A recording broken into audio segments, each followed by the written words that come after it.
रत्नागिरी शहरामध्ये अनेक विकासाची कामं सुरू आहेत। रत्नागिरी शहर हे पर्यटनाच्या दृष्टीनं विकसित व्हावं यासाठी आम्ही सगळेच मिळून प्रयत्न करतोय।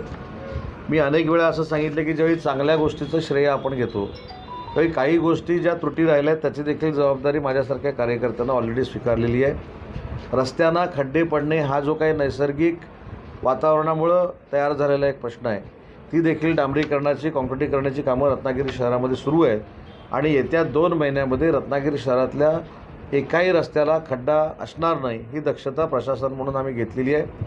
रत्नागिरी शहराला सर्वांग सुंदर शहर बनवणं हे नगराध्यक्षांचं नगरसेवकांचं ध्येय आहे आणि त्यांना शासन म्हणून आम्ही सगळे सपोर्ट करणार आहोत। अशाच नवनवीन घडामोडी पाहण्यासाठी 24 न्यूज चॅनलला आत्ताच सबस्क्राईब करा, शेअर करा आणि बेल आयकॉनला प्रेस करायला विसरू नका।